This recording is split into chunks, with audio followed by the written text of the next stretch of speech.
Dream on a Monkey Mountain. This is a very important play based on African literature. Who has written this play? Derek Walcott. Look at Mr. Derek on the screen. He lived from 1930 to 2017, and he's a writer from St. Lucia. What is St. Lucia? It is an island country of the West Indies in the Eastern Caribbean. This is an allegorical play, that is Dream on a Monkey Mountain. It has two parts, and each part has three scenes, okay, in it, right? Now, ahead of this, the setting of this play, Dream on a Monkey Mountain, is there are two settings. One, Caribbean island, that is this island in the, of the West Indies in the Caribbean. And another setting is Africa, okay? And Derek has compared this play, Dream on a Monkey Mountain. The style of this play has been compared to the ritualistic nature of Japanese kabuki theater. Read what is kabuki theater, okay? It will help you. Let's start. The play has a prologue and an epilogue in between the two parts with three scenes in them. So let's start with prologue. Location of prologue is a jail on a West Indian island in the Caribbean. The protagonist of this play is Macaque. Macaque. You remember macaque? Does it ring any bell? Macaque means bandar, monkey, yes? So macaque, an old Negro, about 60 years of age, and a coal seller, is thrown in the jail for being drunk and disorderly on a Saturday night. Who has thrown him or put him behind bars? It is Corporal Lestrade. The jailer responsible for law and order in this area is Corporal Lestrade. Now, Corporal Lestrade is a mulatto. Mulatto means a person of mixed race, black as well as European. So he's a mulatto. But he's not at all black in his nature. No, he thinks of himself to be a white. Remember, this is the time, they are telling us a little bit about colonialism also here. So Corporal Lestrade thinks that he is white by blood, okay? He is authoritative. He sides by the Britishers, right? So Corporal Lestrade is the one who puts Macaque behind the bars for being disruly and drunk on a Saturday night. The two black thieves who are already present in the jail before Macaque enters are called Tigre and Suris. Tigre and Suris, these are also animal names, okay? Now, in the jail, what happens? Corporal Lestrade asks Macaque few questions. Of course, when someone is in the jail, they are asked, who are you? What is your name? Why did you do this crime? This, that. So now, Corporal Lestrade asks Macaque questions like, first, what is your name? To which Macaque replies, I forget. Macaque says that he remembers that he lives on Monkey Mountain. Okay, so Monkey Mountain is in this Caribbean area. Macaque remembers that he is a Catholic. Anything in italics is directly from the play. Please remember, directly from the text of the play. So Macaque says he remembers that he lives on Monkey Mountain. He remembers he's a Catholic, but he does not remember his real name. He only remembers his nickname called Macaque, which means monkey, and it describes his ugliness. Here, the theme of crisis of identity. When you do not know what your true identity is, that is discussed. Macaque tells the Corporal, Tigre, and Suris that he has not even seen his reflection in 30 years. Why? He considers himself to be so ugly that there is no reason for him to look at him in the mirror. Imagine. The next question Corporal asks Macaque is, what is your race? To which Macaque replies, I am tired, let me go. Now, after this, Lestrade tells the other two prisoners, that is Tigre and Suris, that Macaque has become mad. I mean, he is mad already. Of course, they all are meeting for the first time. So Lestrade tells these two prisoners, Lestrade knows Tigre and Suris. Macaque is meeting them for the first time. So Lestrade tells Tigre and Suris that Macaque thinks that he is the king of Africa. Can you imagine? Who thinks that he's the king of Africa? Macaque. The three men laugh at Macaque's madness, but Macaque insists that he dreamt of a beautiful white woman like the moon, who has revealed that Macaque indeed belongs to African royalty.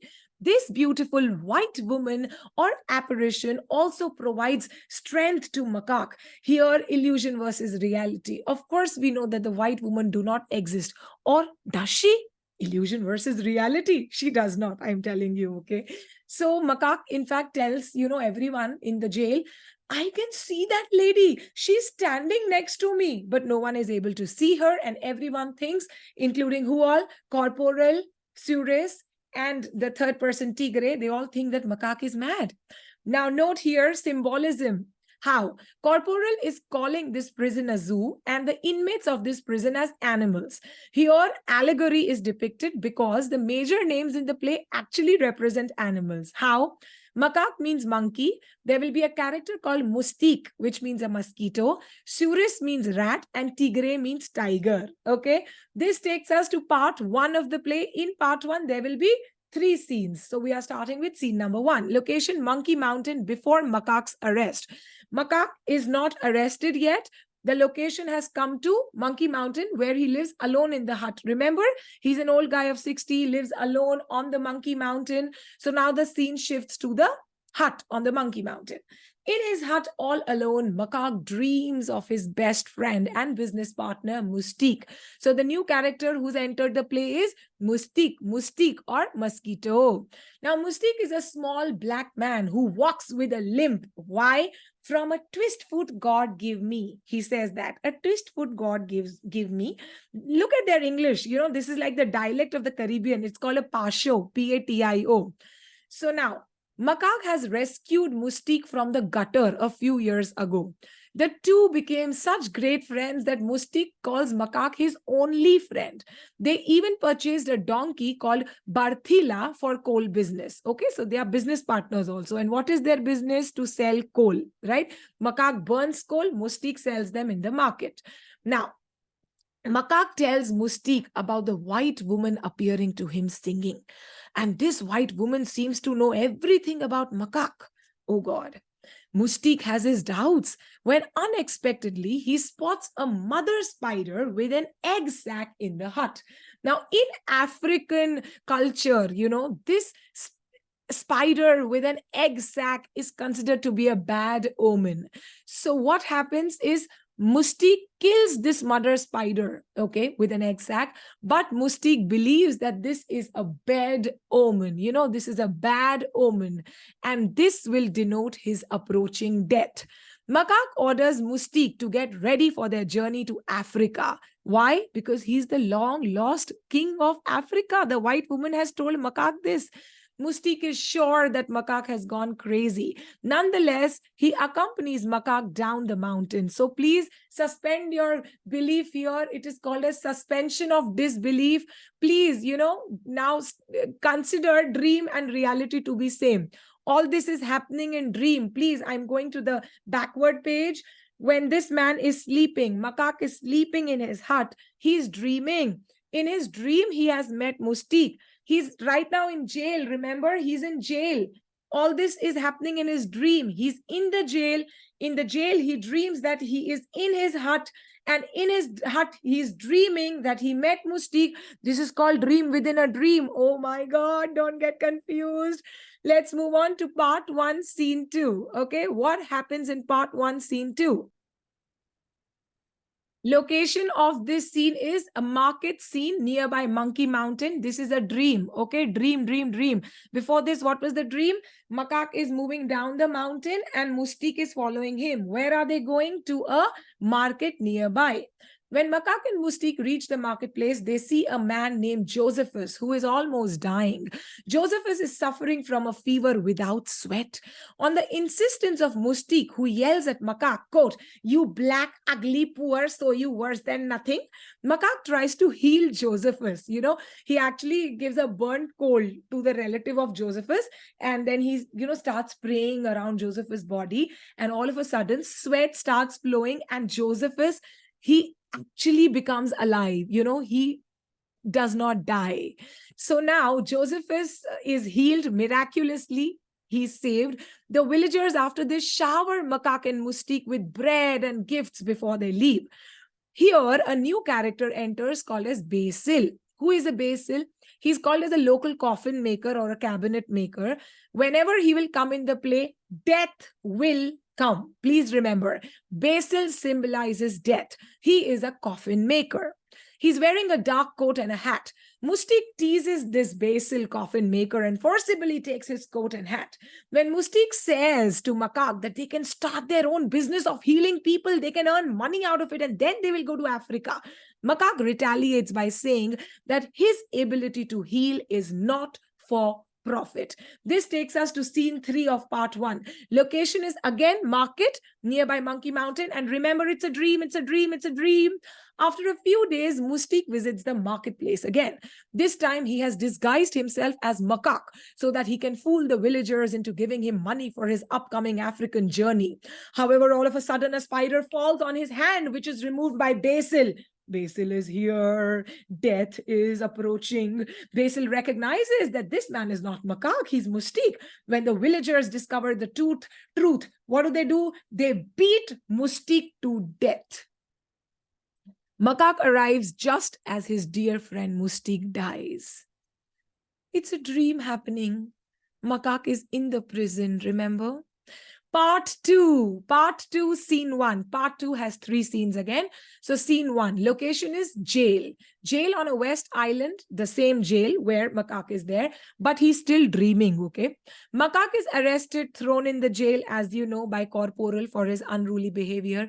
There are 2 black prisoners, as you know, Suris and Tigre. He's dreaming all this now, but this has happened in reality. Makak reveals the prophecy of the white woman that he is the king of Africa. He must return to reclaim his kingdom, but nobody believes him. He offers money to the Corporal to let him go, but Corporal is not bribed. When Tigre and Suris see this money, they plan to loot it. They convince the self-claiming lion, that is Makak, to kill the Corporal and complete his African dream. Makak therefore stabs the Corporal with the knife which he has, and the 3 prisoners quickly escape from the jail. As they proceed towards the jungle, it is revealed that the Corporal is not dead. No. Corporal gets up and decides to chase the men. What happens next? Scene 2 of part 2. Again, the dream. Location is forest. Makak, Tigre, and Suris are tired of walking, so they rest. Here, Makak lays out his elaborate plans. What will he do when he will become the king of Africa?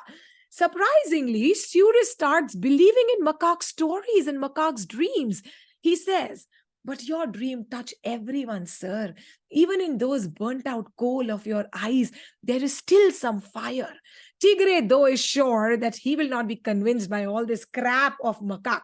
He just wants to climb up the Monkey Mountain and steal all of Makak's property. But all of a sudden, these 3 men hear footsteps approaching towards them. They hide behind the bushes. Who do they see from behind the bushes? It is Corporal Lestrade. Corporal is entering and shouting phrases now. What phrases? "What ho, chaps, more lights, no fear, lads, steady on." However, within no time, they come out of the bush. First, Tigre and Suris, they come out.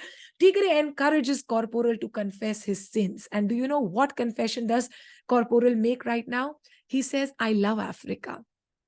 I am a mulatto. I consider myself to be white, but believe me, I love Africa." And then Makak comes out of the bushes and Corporal Lestrade actually seeks for Makak's forgiveness. Makak forgives him, but Tigre and Suris are revengeful. Basil appears again, which means death is coming. And with Basil's help, Corporal drives a spear through Tigre. Tigre is killed, while Makak, Suris, and Corporal Lestrade continue their journey to Africa with Corporal's loud voice. "We cannot go back. History is in motion. Forward, forward." So remember in Dream of Makak, who all are dead till now? Mustique is dead in the marketplace. Now Tigre is dead in the forest. This takes us to part 2, scene 3. Location is Africa. Again in the dream, Makak is sitting on the throne. He is a royalty in Africa. He is the king. The Corporal and Suris are waiting beside him. Basil enters. Death, and reads a list of the accused people from past and present. All these people dressed in white. These prisoners who, Basil, everyone is calling traitors. They include historical figures like Abraham Lincoln and Cecil Rhodes. Basil reads letters from people wanting King Makak's favor, for example, the Ku Klux Klan, and also an apology letter from South Africa. Mustique, Makak's best friend who had died in the marketplace in the Caribbean, is brought in. Here the theme of death and rebirth. Imagine in dream also there is death, rebirth, death, rebirth. So now Mustique has brought in, but he's a prisoner. He's no more Makak's friend. He's a prisoner. He asks for King Makak's mercy, which is not shown to him, and Mustique is taken away to be executed. Second time, Mustique will be dead in Makak's dreams. Can you imagine? Next, who is brought in? The court of King Makak. It is the apparition of that beautiful white woman. Remember? The woman like the moon, who is the savior, who Makak thought is his savior, who knows everything about him. This white woman is brought in. Corporal Lestrade insists that Makak must kill her. He utters these lines. Who? Corporal. She is the color of the Lord, religion, paper, art. And if you want peace, if you want to discover the beautiful depth of your blackness, nigger, chop off her head. Makak orders everyone to leave the court, and declaring his freedom, he kills her. You should know, part 2, scene 3 here completes the dream in this play. The dream of Makak is over, okay, with this scene. And this scene, is called in stage direction as apotheosis. What is apotheosis? Exaltation of a person or glorification of an ideal. Here, who is exalted with this dream? Makak. Who is glorified? What is glorified? The African dream or the African uniqueness. Once Makak beheads the symbol of whiteness, once he kills the white lady, he regains his freedom.